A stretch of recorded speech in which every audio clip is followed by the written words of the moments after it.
Hello there. I know it's been a while. Been a Hey, while. Dan. Too damn busy. Good Hey, evening, Dana, everyone. Teresa, Ginger, Heather. How's everyone doing? I know it's been too long. We don't get to do enough of these. How's everyone doing?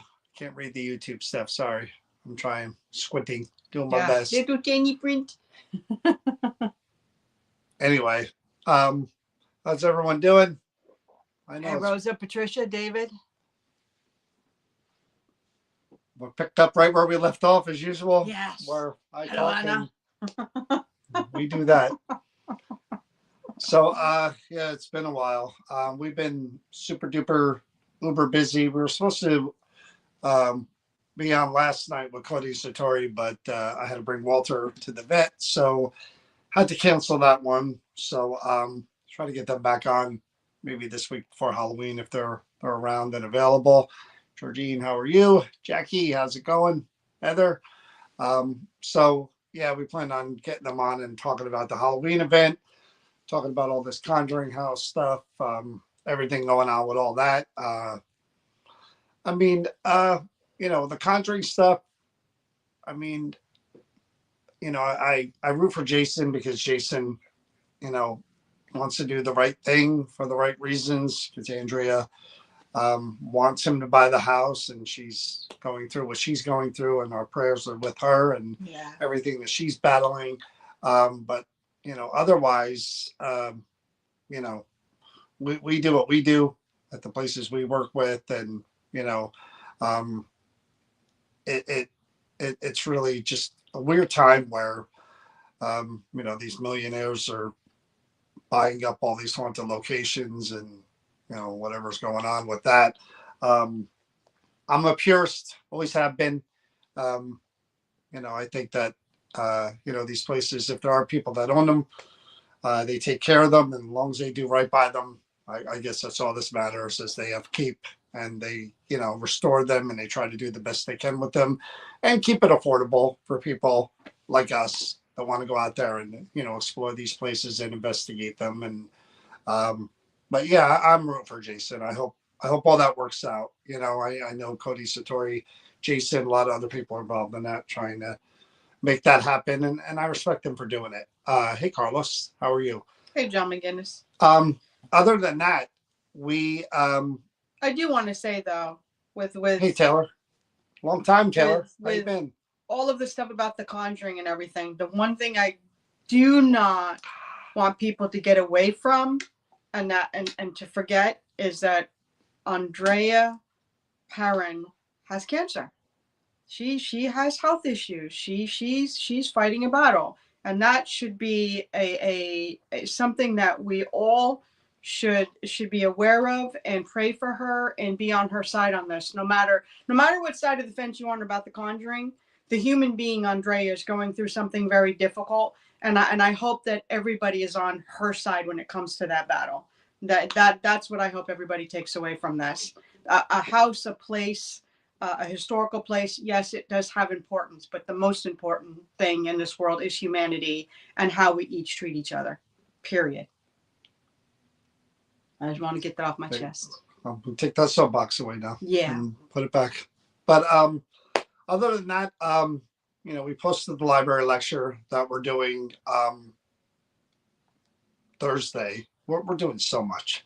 Tomorrow night, we're doing, it's kind of a private club type of lecture. We were invited to investigate this place that we can't talk about. Hey, Deb. And people think it's haunted. A lot of members of the club think it's haunted. And we went and investigated it. And we experienced stuff, but I got to, Chris and I got to watch a lot of the video footage to put together a presentation for tomorrow. I was surprised on the stuff that I didn't get to be part of because I was in a different part of the building. EVPs galore in the basement. I mean, there are people there that are talking. And again, it's one of those things where this club had been around forever and they believe it's haunted. They've heard and they've seen things through the years, but no one has been in there to investigate it. And those spirits have just been itching and waiting for people to go in and do what we did. Literally. I mean, they were in certain areas like, hey, yeah, man, we're here. Talking EVP, which is, I love it when that happens because you wonder in the grand scheme of like doing what we do, how many places and buildings are occupied by spirits who don't get talked to? You wonder if they talk to each other, first of all. Like, I don't, are they aware of each other's existence? If they're from different time periods, does that matter? Are they social with each other within a building if they're not from, like, one died in 1800s, another died in 1950? You wonder if there's a, you know what I mean? If they're social. But beyond that, there isn't really nobody. They're trying to make their presence known, which is why people are hearing and seeing. It's funny you say that. And yet nobody there is like actively trying to hear because the other side. We did an event where there was a custodian and the custodian said this place is really active. You guys think you guys have come across stuff, but I've really come. And I said, do you talk to them? And he looked at me like I was crazy. Like, no. Well, you can say what that is. Camp Evans. But if you hear them and you know they're there and you feel their presence, why wouldn't you say hello? Why wouldn't you? He goes, yeah, no, I just hear them. I don't talk to them. And I said, well, why don't you try that one time and see what happens? They're trying to get your attention. Yeah. I mean, either in a good way or a bad way. I mean, if they wanted you out, they'd probably get you out if they could. No, I think they're just walking around. But most times they want attention. They're like, hey, I'm making a noise, the footsteps. All that stuff is to alert you that I'm here. He said about doors opening. Yeah, I mean, that's why, like I said, when we go in a place that has those reports and no one's been in there yet, and we go in there and try to connect with them, it's beyond what we experience there in the moment. That's why it's cool to go back and watch the live streams or whatever we record when we're there, because, man, there are voices and stuff that you're like, whoa, wait a minute. You know, you go back and you go back on your phone, you review, go back to a certain area, you amplify it, and you're like, son of a bee, that person was there and trying to talk. You know, it was pretty cool. I do have to say though, going back and being able to watch the videos that were taken and stuff and having headphones so I can hear, because I can't hear live at all. I can't even hear. Like most of the time I can't hear you speaking. I couldn't hear my team member speaking. So it was really hard. So getting to go back and listen to, and it's frustrating on the end of is Yeah. when live voices came through and you can't hear them. Oh, and you get to hear them on the video later, and you couldn't follow up with, you just said something to me, and I didn't get to follow it up and speak to you about what you just said to me. It's like a conversation that's happening and you're not part of it. Well, as a treat for you guys, there may or may not be a clip of Chris ballroom dancing coming up. You did not do that. You did not do that. I clipped it. No, I'm not going to show it. I have it in my pocket just in case I need it. But yes, Chris goes above and beyond. Because it was a ballroom from back in the day. I'm watching I was this trying video. to relate. I wasn't in this area. No, I was you weren't. somewhere else doing something else. Chris can be Chris. And I'm reviewing the footage to see what I wanted to clip for this presentation. And all of a sudden he didn't know. Danielle starts playing like ballroom dancing music. Yep. And this one here goes, well, think of that, what that would have been like. And she does the old, and she's around this whole entire floor. Covered the whole floor. What seemed like eternity that it was going on for. Wow. And I was laughing wow. the whole time. I thought I'd go. You were tortured? Here I put on a bracelet that belongs to a ballroom dancing doesn't hurt you. And you go above and beyond with the ballroom dancing. Hi, Christian. See, people think I go above and beyond.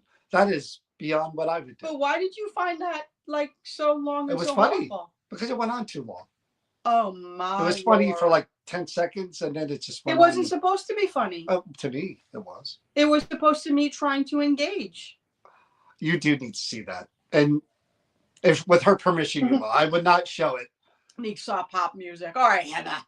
Thank you for that. You in the South now. Thank you for Heather. Heather's the one that said need the sock hop. But with her permission, I will show that. I wouldn't show it without her.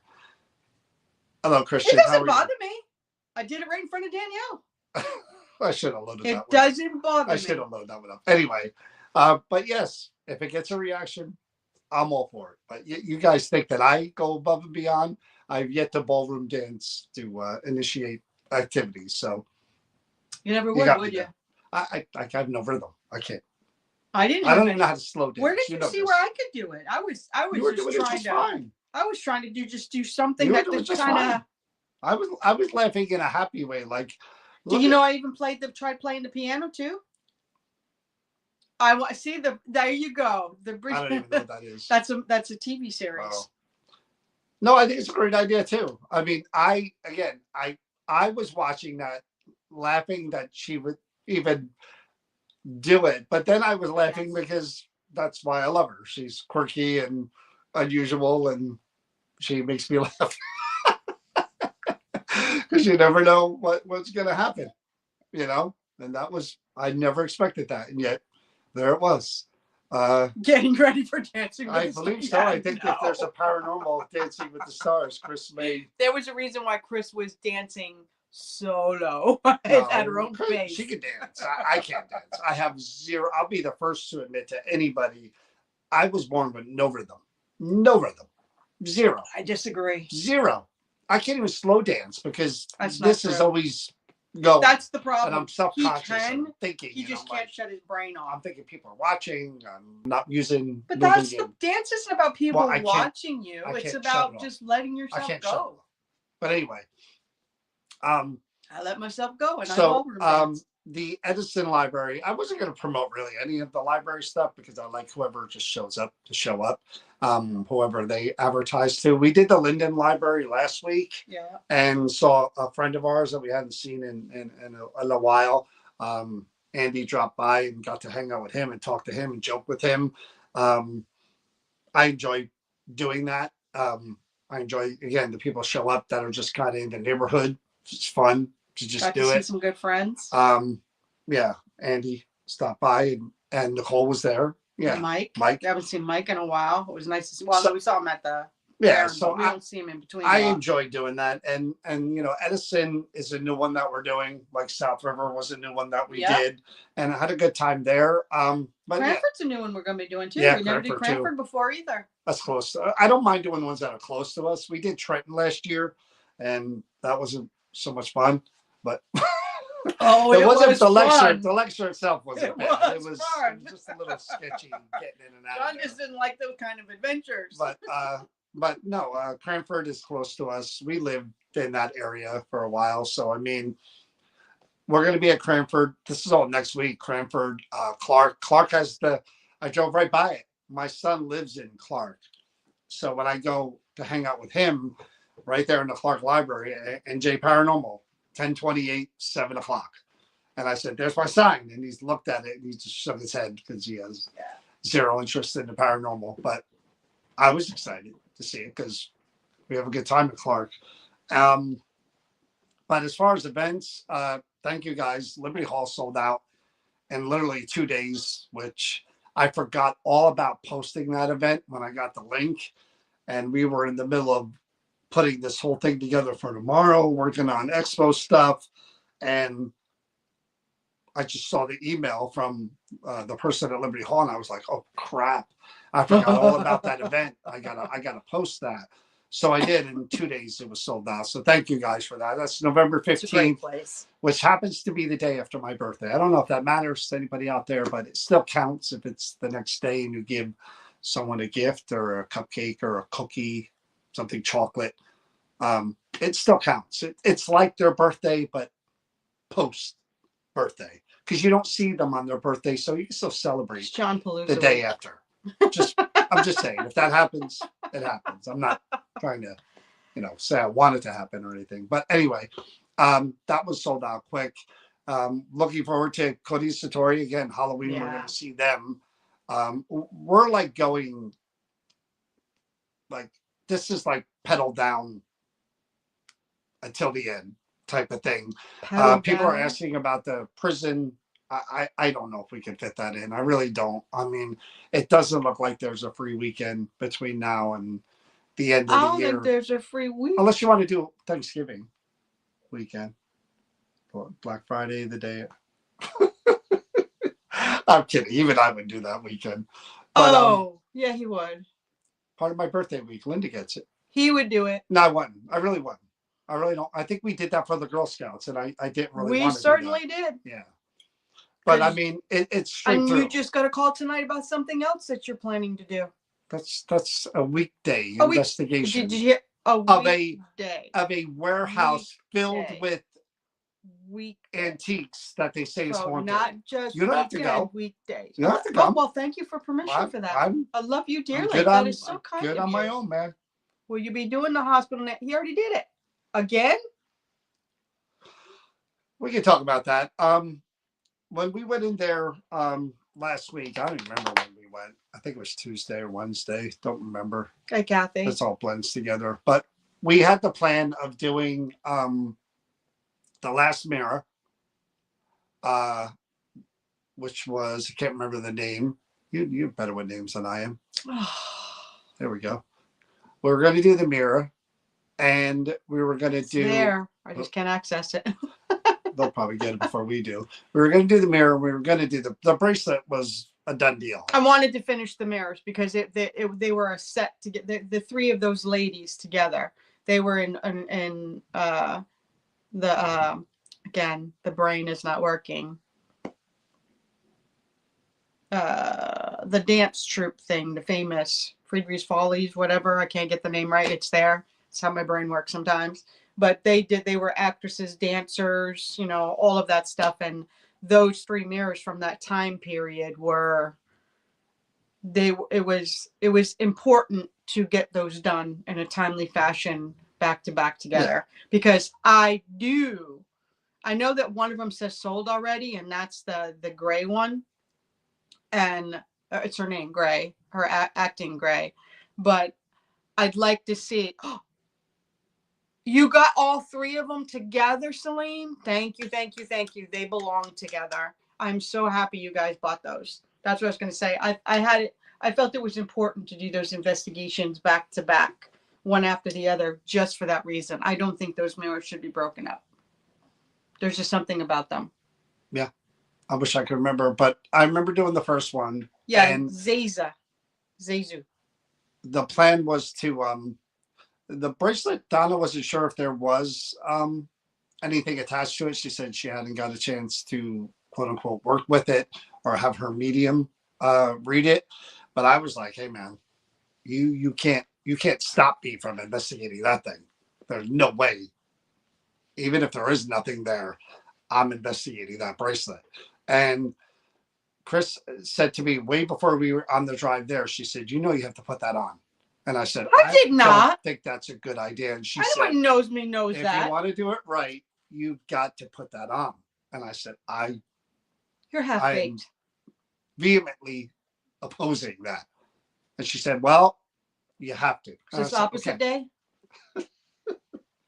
So that bracelet is intimidating all by itself.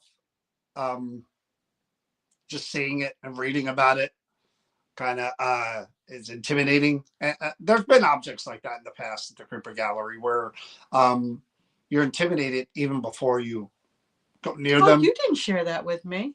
What's that? That you were intimidated by it. You're intimidated by the potential thought? of what could be it. Like the sensors were another one that were the evil monkey. That one got me by surprise. That one took me. I wasn't expecting that. That one ambushed me. That one ambushed me. He's featured in the library lecture, the monkey.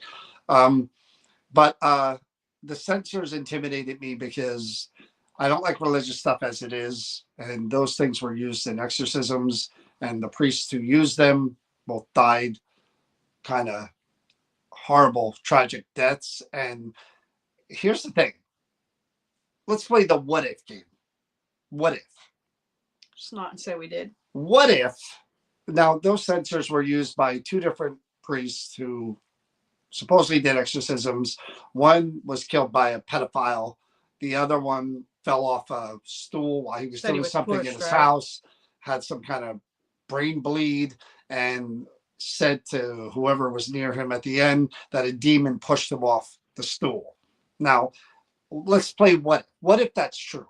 What if all of that is true, right? Yeah. And what if energy from those exorcisms attach to the sensors because they were used supposedly in multiple exorcisms?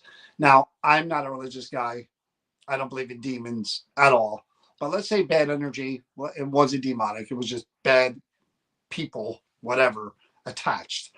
Now, in theory, we're going to play again the what if game. In theory, those two priests who are priests weren't protected from that energy.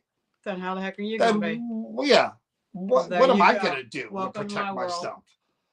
I can douse myself in holy water. I will never touch those and sensors handle again. it like they handle Annabelle with oven mittens. I will never still, touch those sensors. I won't be protected in theory. I mean, if there were people who were devout religious people who were putting something behind glass and putting a cover over it. Well, I'm just saying. So I mean, I'm saying in anything. Those things were intimidating as hell because they were priests and supposedly they were affected. And here I am, poking the bear, and they got you pretty good. That was when you passed out and you lost track of time when they were out there. I will not touch them ever again. I won't speak to them. I won't acknowledge them. I move on. But other things are kind of on that level and don't turn out to be as bad as you think. They're like in the past, there's been a few So did the bracelet surprise you? Because it got pretty aggressive at the end. You know what? The stuff that we got was surprising in that, there was something there that we tapped into, but I expected to feel more emotionally affected than I did. I prepared myself for that because of the content. I don't want to call it content. That's like context of what it is. Yeah, I mean, I prepared myself for that. That if there were like prime example, part of the library lecture is the woman who was holding the doll when she unalived herself. Yeah. That energy proved to be just as erratic as the person who was claimed to be attached to it. Right. That came through. They did. I expected more of that from something that had DNA and You know what I mean? But he's. I guarded myself against that, preparing for it. But it wasn't as if I was. It's funny that you guarded yourself. I didn't. I don't mean. It wasn't like I. No, but you were tentative. You were tentative. You were tentative about it. Where before you just dive right in and just like whatever. No, that's Ziegfeld Follies. Thank you. I was mindful of it. I wasn't. You were. But cautious about it. But again, I mean, there was nothing I did where I said, "You can't do this to me. You can't."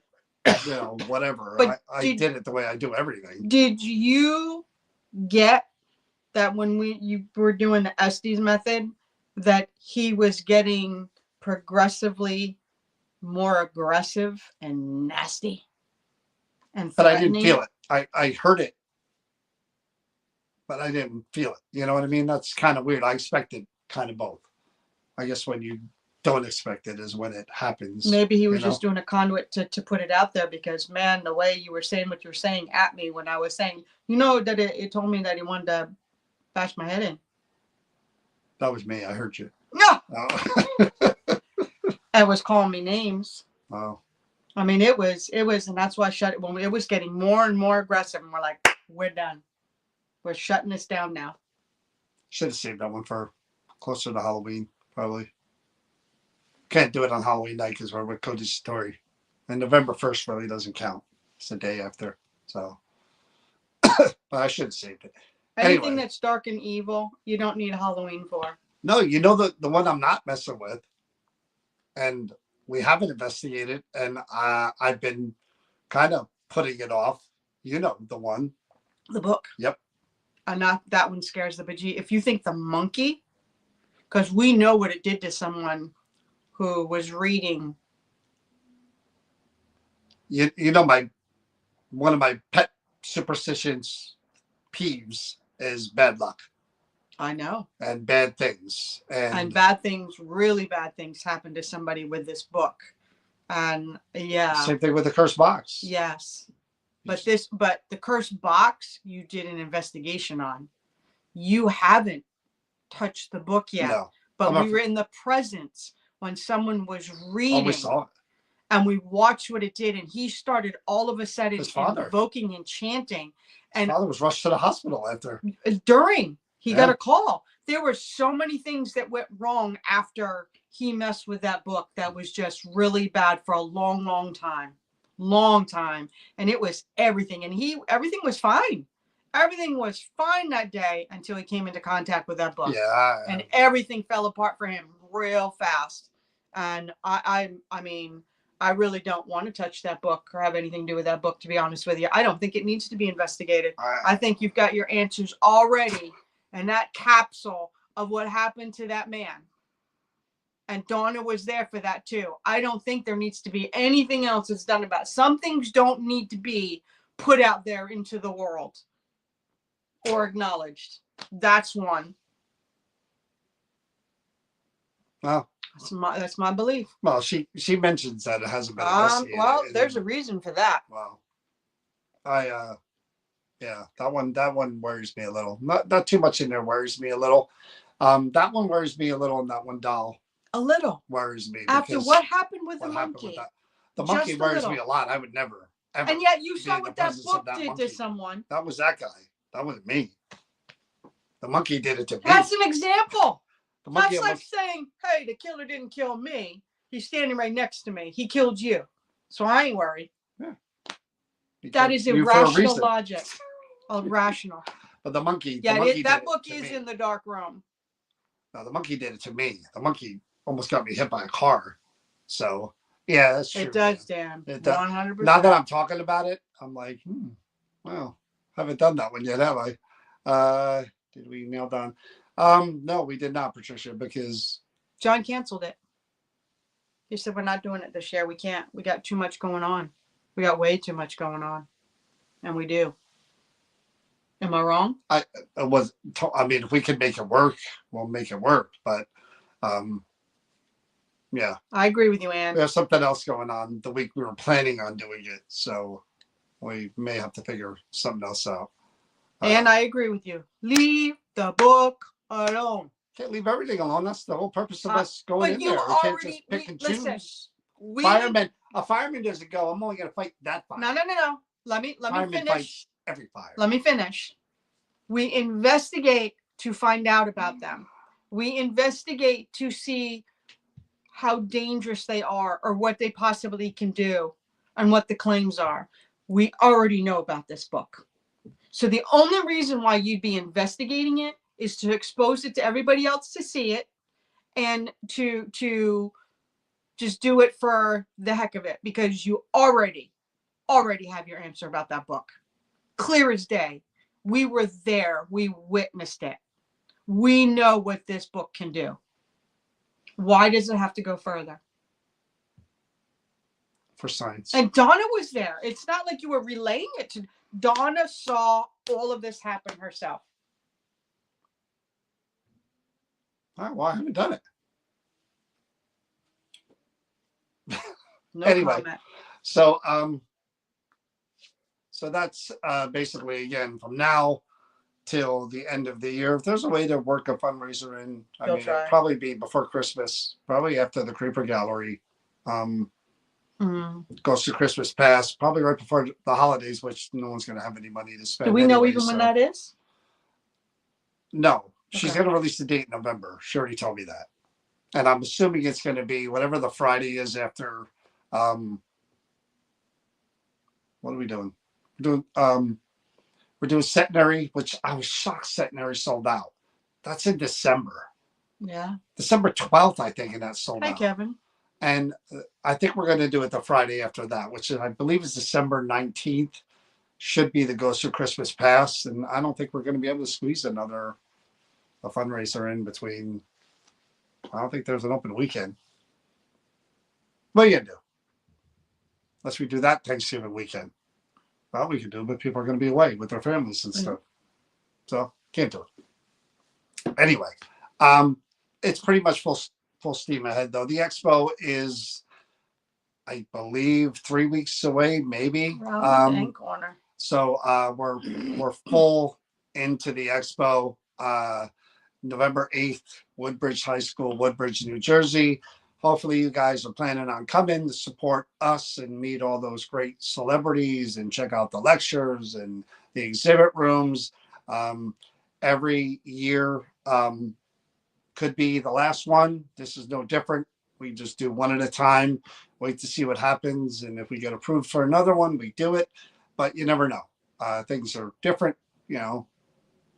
money's tighter with everyone. You never know what's going to happen year to year. So we're just going to have a ball this one and really enjoy the parties and enjoy the convention, enjoy being around everyone. And it's all for the Woodbridge Charity Fund. If it is the last one, then it'll go with a bang, and we'll have done 11 years and be damn proud of it. But hopefully it continues, but you never know. So You're going to want to come, because if it is the last one, you don't want to miss it. You want to support the Mayor's Charity Fund, hang out with us, have a good time, and just enjoy yourself. So this is crunch time for the expo. Oh yeah. Lots of I's need to be dotted, T's need to be crossed, and we're doing that in between lecture event, and Chris Creeper Gallery. I tell Chris, just leave that time open. Give us some time. Give us some downtime, and can't do it. But anyway, and even looking at, I'll tell you the cool thing about, what we do and how we do it. Different people bring different perspective in the paranormal. That's the beauty of the paranormal, is that we're all different. You meet so many different people with so many different perspectives and so many different ideas and so many different beliefs that I never wanted New Jersey Paranormal to be me and my tunnel vision of what everything could be or how it works. And I always wanted there to be other people with other ideas who are completely different than me, and you already know this one is way different, although we're together and we have been together forever and we're best friends, but she comes from a totally different world than I do in general. Donna. And with the paranormal, it's no different. And with Danielle and Nikki, it's refreshing in that they're both really, really like history buffs, and they do a ton of research about locations, and they both dabble in the spiritual aspect of it, get more involved in the mediumship and other fringe ideas of the paranormal, which all ideas of the paranormal are fringe, I guess. But it really does, again, infuses different perspectives and ideas into the group, and you know that shows during events and other things that we do, and I like that because again, I have my piece and my beliefs, and I don't force that on people, but No. I'll tell you how wrong you are if I believe you are, and which in most cases you are if you don't agree with me. But hey, that's just me. I bang my head a lot.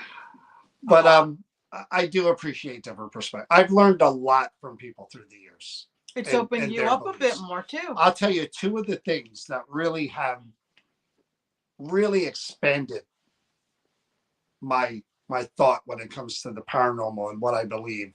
Um, and again, these just involve conversations. Three. Meeting John Zaffis really. Again, I've always followed him and looked at him as someone to respect in the field, and then meeting him and getting to talk to him as much as I have really has given me way more appreciation than I've ever had for him before I met him. I just think the guy doesn't get nearly the respect he deserves in this field. He really doesn't. He should be looked upon as so much more than what he is. And again, we're seeing the difference in the field between the old guard of the paranormal, which involves some of the TV people, and the newer people that are out there doing the TikTok stuff and the YouTube stuff. Different way. Yeah, we're just seeing different ways, different ideas, different methods, different approaches.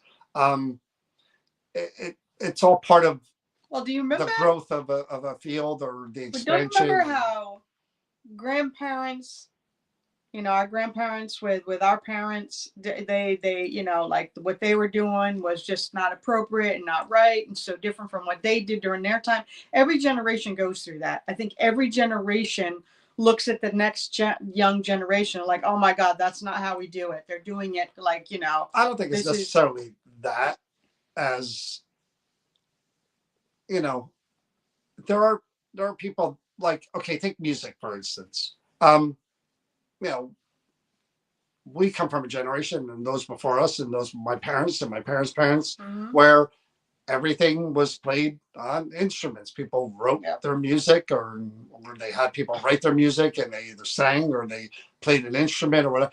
Now with AI and everything else and auto tune, you could sound great, and the purists and the old timers may look at that and be like, huh, look what you're doing. Well, I didn't come from that. I worked. And just like that, it went back to playing records and not tapes and not CDs, because you get that crackle sound but when the record, and that was considered being purist. But I mean, I come from the older guard. I mean, I look up to people that have been doing this long before I have, or that are my contemporaries. Is that the right word? My age.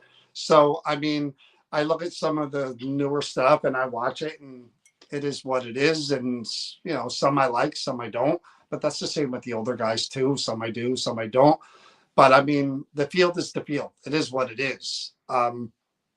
So John Zaffis is one of those older guard guys who's really, really done it. Forget the YouTube and TikTok, and those people aren't going into people's houses and trying to help them, doing rituals and bringing priests in.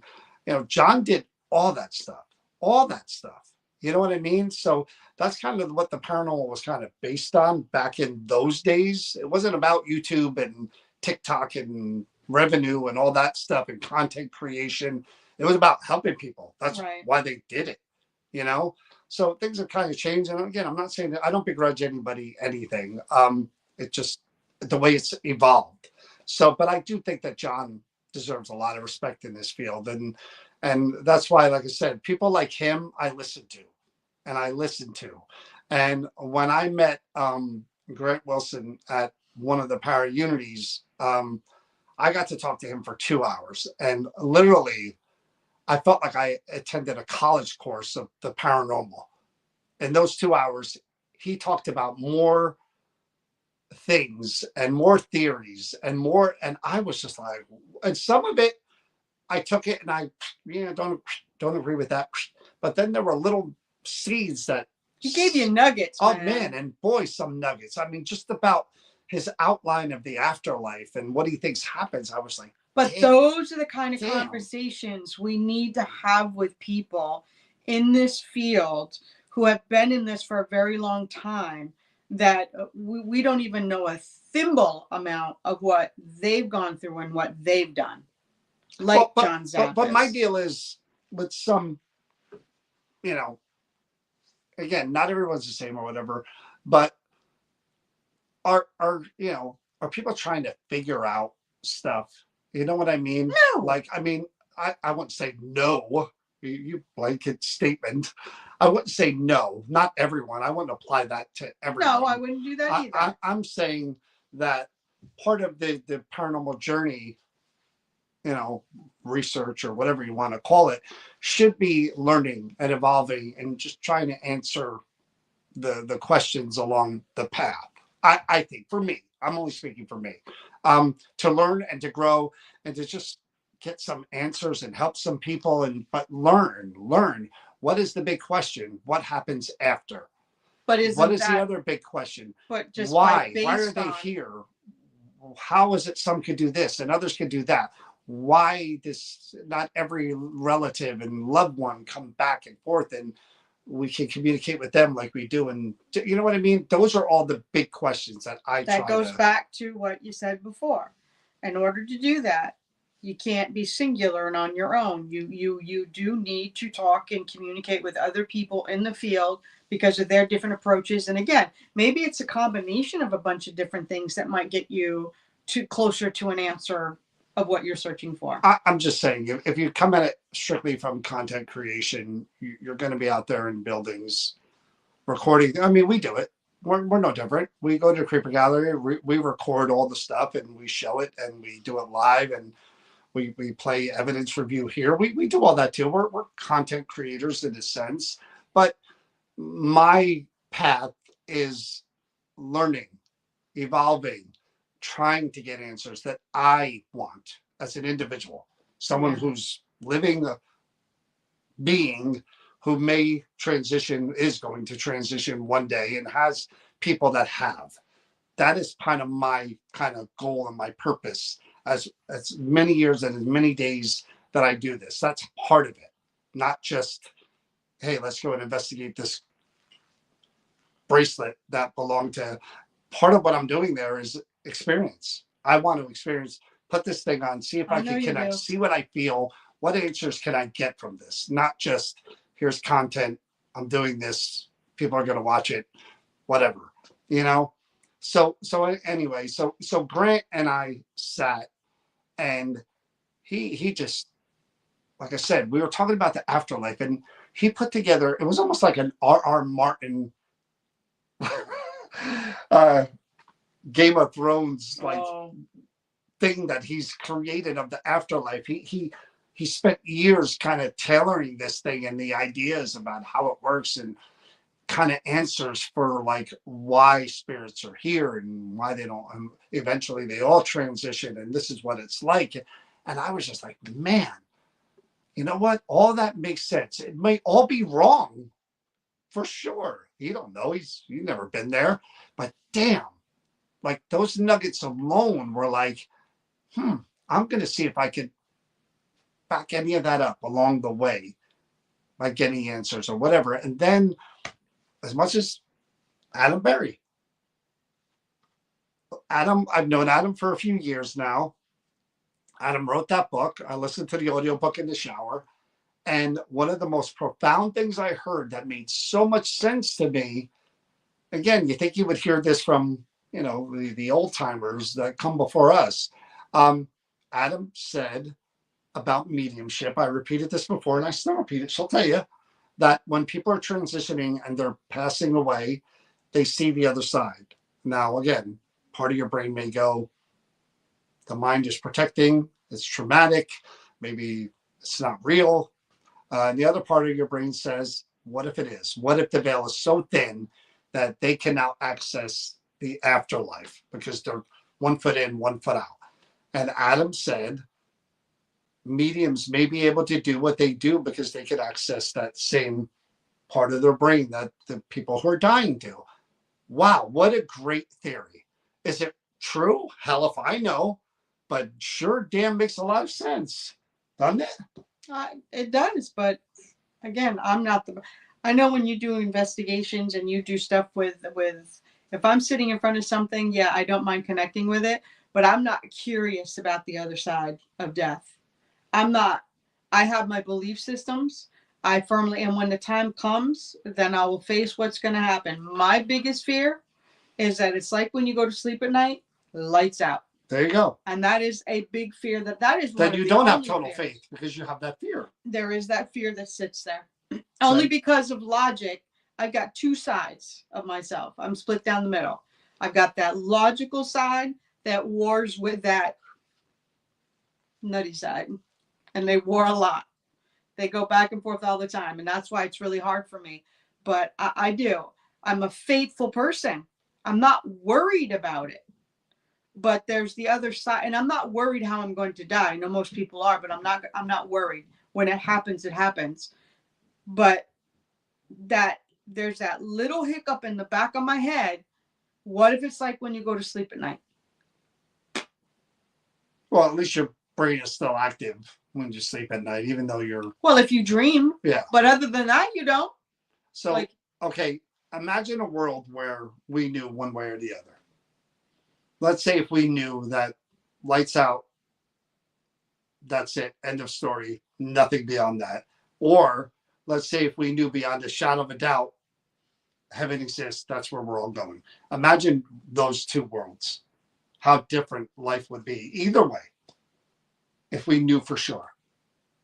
If we knew for sure it was the end, I mean, I'm sure people would travel more. They spend way more time with their loved ones. They would do all and say everything they want to say. But like you said, most people are like what you said. So the what if makes you live your life in the in-between. Being a human being, we stop worrying about the what. Even when we know if we do certain things, this is what's accomplished. If we keep doing the same thing, this is what's going to happen. We are basically human beings who repetitively keep doing the same thing. Yeah, but we don't live our lives as if the finality of it is the end. Let's face it. And there's the other side that I don't lose sleep over it. I don't freak out over it. It was just a thought process in the back of my head. What if it's just like when you go to sleep?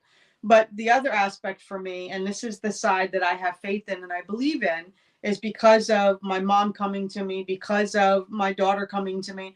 I do believe in the different things I've had happen in my life. I do believe beyond a certainty I'm 99.9% sure that I will be where I'm supposed to be when I pass, and that I am going to be with those who I loved greatly, but it's not in the concept of the way that my brain can understand it right now.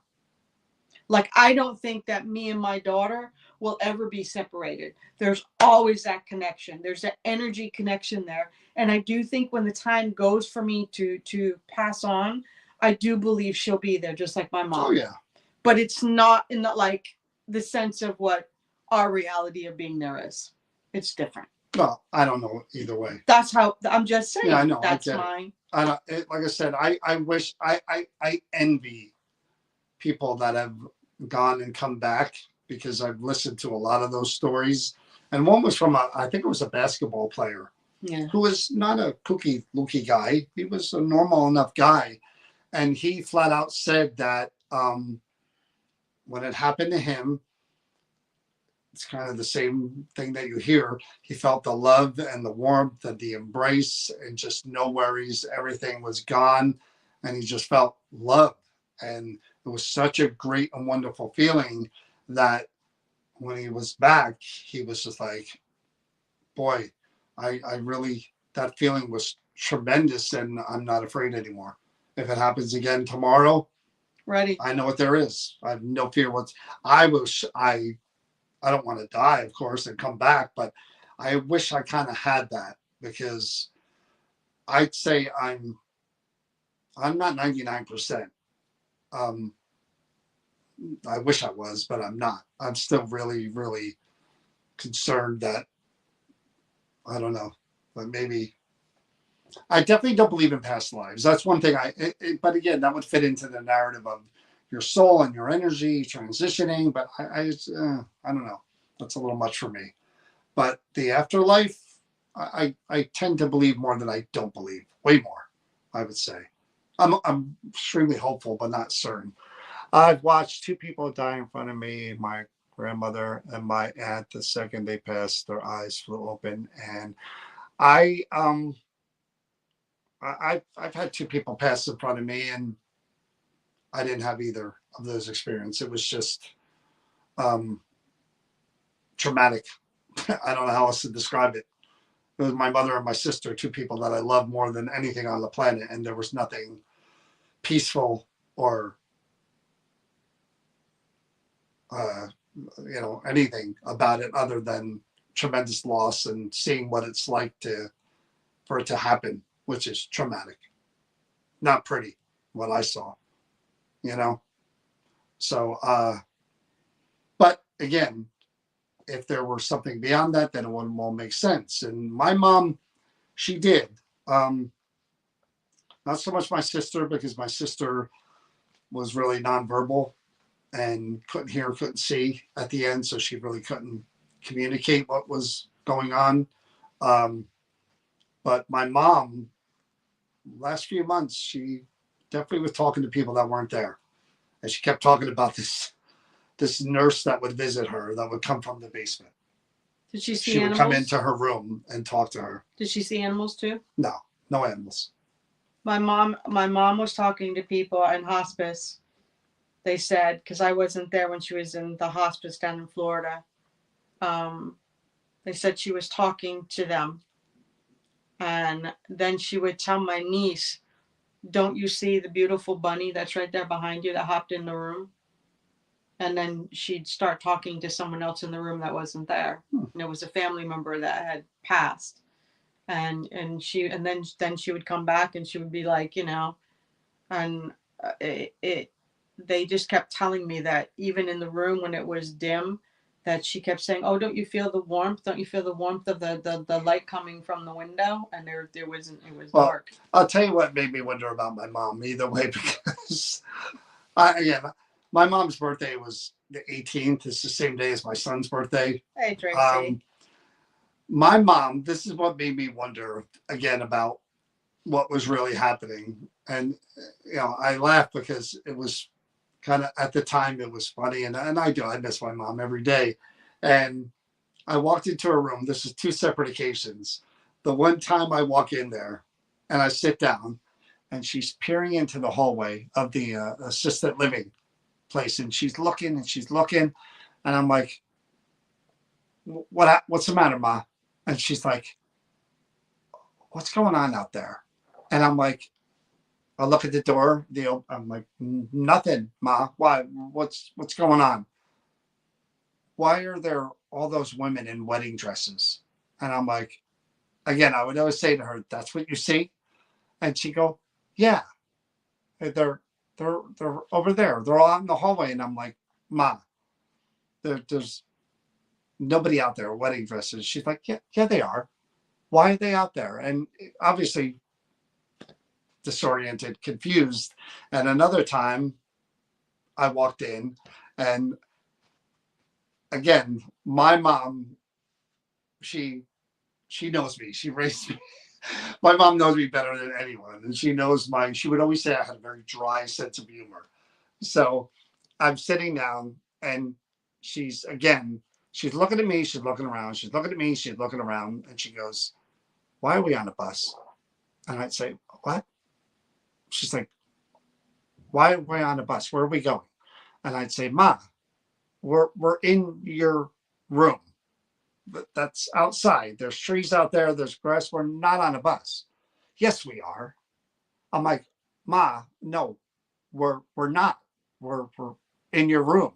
And she would argue with me and then I would just give up and visit her. And Yeah, just like that was that. I know what know, Celine said. She said something about her uncle's in hospice right now and I about can't. the experience that he had.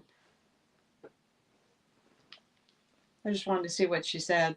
Well, okay. So she says, that's interesting, Chris, because my uncle just got put on hospice. Sorry about that. He was sitting at the edge of the bed, just sitting there, and then he started speaking in Russian, which he does not know how to speak Russian. My aunt asked him who you're talking to because all those people, it was a bunch of people there, and they were talking to each other, but my aunt says nobody was there. And he was talking Russian. That's crazy. I think things happen that you don't know, but we don't understand. Laura Carroll says, I watched two people die in front of me, my grandmother and my aunt. The second they passed, their eyes flew open, and they both looked like they saw the most beautiful thing. They were both in comas. Seeing that with my faith in Jesus, I was not scared.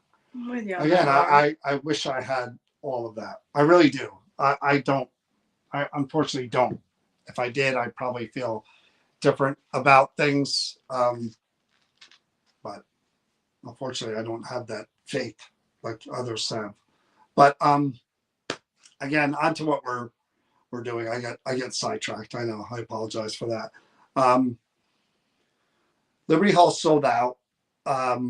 Centenary University sold out. The only thing that's going to come available with tickets for an event will be the Ghost of Christmas Past with Donna. And it'll be at Donna's home whenever she decides to release that. She will. I know she's opening that up to more people because it's only going to be one session.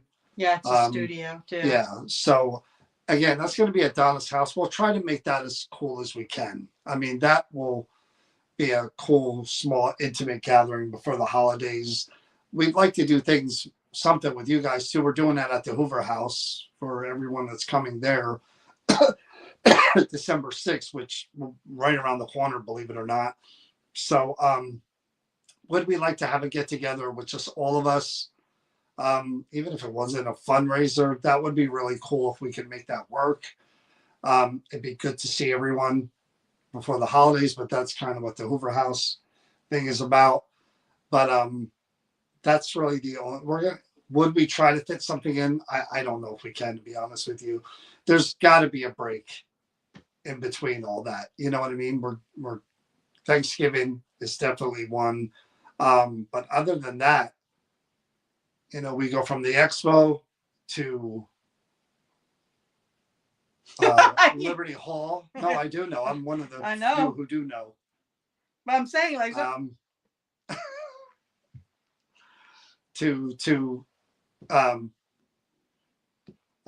Katrina wants to film at the mine, so we're going to be up there with her filming, and it's just going to be, you know, leading up to Hoover, and here we go, end of the year. I'm listening for the days off. Again, the whole entire summer was off. Whole entire summer. I scheduled nothing for July and nothing really for June. So he should have enjoyed that a little more before our wedding, directly after our wedding. You forgot that. What was in July? Name it. Besides the bash. I don't remember. I worry about right here and right now. No. But anyway, Creeper Gallery may be a little tough this week. We have something tomorrow night that we're doing. That's the club. And then Thursday, we're going to be at the library in Edison. Next week, we're going to be at both Cranford and Clark Library. I think they're back to back. They are. I think one's the 28th and one's the 29th. And then that's the Halloween event. So busy. And then that's leading up right to the expo, pretty much. Yeah. We have the Halloween event, and then next week is the expo. So straight through. Away we go. So I'm going to try to fit a Creeper Gallery. I don't know if I can get it in on Friday night. That'll be right before Halloween. It'd be cool to do a mischief night. Let me think here, people. Again, we have this conversation all the time. And then she gets mad at me because I say I commit myself. You I have never to- say You we're, should commit yourself. I never say we're doing this. I say I committed to it. Right? Hello? Squeeze me? Baking powder? So what I enjoy, actually Halloween's on Friday. Yes, sir. So yeah, we could do it. Yeah. What are we doing the 30th? I don't think we're doing anything the 30th. The 20th and 29th, which are what, Wednesday and Thursday? Or no, Tuesday and Wednesday. Like, I'm going to help you. The 30th may be open regardless. Halloween extravaganza. I see it now. We'll do the book and we'll do Not happening. I think I'm gonna do October 30th. I may. I'm thinking about it. I gotta get there. I mean, I feel bad. When do I get to enjoy a little bit of the? I love Halloween. You're gonna be with Cody and Satori at the mine with a bunch of people on Halloween, dressed up, as I'm sure you will. And it's not fun for you? Well, it's kind of nice when I actually just get to go join in and not, you know. Well, here's the deal. Yeah, I know you're gonna hit the asphalt with your tongue. What does that even mean? You think about it. Please let the people know. I don't even know what that means. I ain't saying. I have no idea what that reference implies. Don't let your tongue. I'm saying now. Don't let my tongue, yes. Hit the asphalt. Is this some hillbilly thing that I don't know about? It's not a Billy. Does anybody know what "don't let your tongue hit It's the asphalt" sarcastic. means? Sarcastic about your Please running. say no more. Please say no more. Please, anybody out there care to venture a guess? Don't let your tongue hit the asphalt. That's right. Get your hillbilly It's not handbook. It may be in the back. You may have to really go deep for this one. Don't let your tongue hit the asphalt. Let's play the Jeopardy music. You're tripping over your tongue. Well, that's different than tongue hitting the asphalt. No, that's just another phrase. No, she's trying to spin it because she has no idea what it meant either. Yeah, it does. What does it mean? It's when you're running your mouth so much, and your tongue come out and hit the asphalt because the tongue just going. I've never heard that one, and I will never hear it again. You really do. I will never go visit wherever you grew up. Any place that you've come from, I'm afraid to go there because I don't.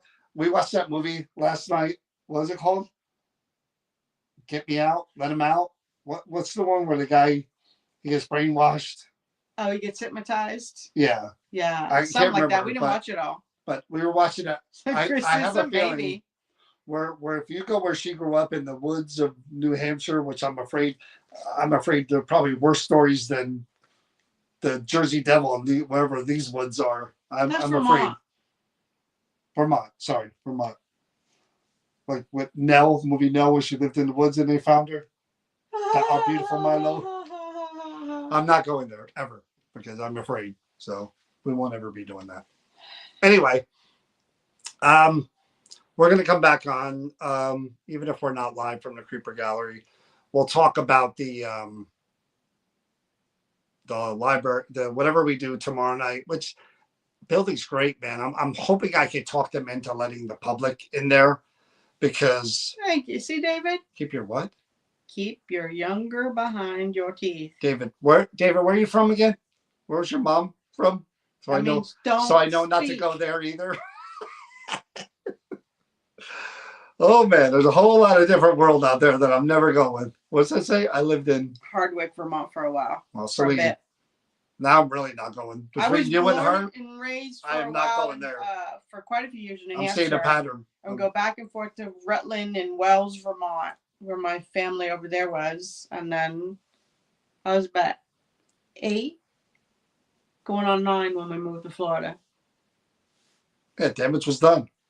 Their poor little mind was already warped beyond repair by that point. I watch Dr. Phil. I know this stuff. You know Anyway, these things. Okay. we'll talk about, again, I'm going to try to convince this place to let the public in, because after what we heard, that's like the worst part is that beautiful. If I showed you a picture of this mansion, oh, gorgeous, gorgeous mansion.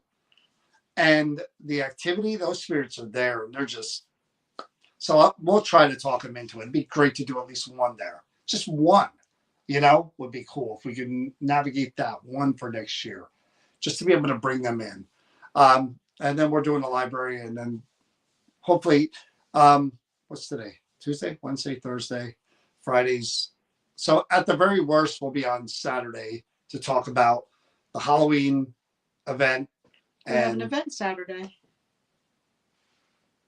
I keep thinking it's next week already. I think it's Halloween already. Friday. Oh, that means we do have an open day. Friday. What are you talking about? Well, there's one lecture tomorrow. Yeah. And and then there's a ghost hunt on Saturday. Yeah. So I go to Creep on Thursday. How can you? No, Thursday's the library. Friday I can go. Good God. There you go. Done. Either that or we'll be here Friday to talk about everything. I'll be at the Creeper. All right, guys. Thanks for watching. Good seeing everyone again. I know we just ranted and raved for an hour about nothing. This is like Seinfeld. We just talk about whatever comes up, whatever's going on. This is what we do. Stay away from where in New Hampshire? Saying. Just I'll leave you on one last thing this is important, and I wanted to mention it, and I'll mention it now before we log off, because this is really something that you should know, and I wanted to talk about this for a while. Just keep this in your mind until we come back on. Whatever you do in this field from here on out, don't let your tongue hit the asphalt. You little shit. Have a good night. Stay safe. Stay healthy. And please remember to be kind to each other.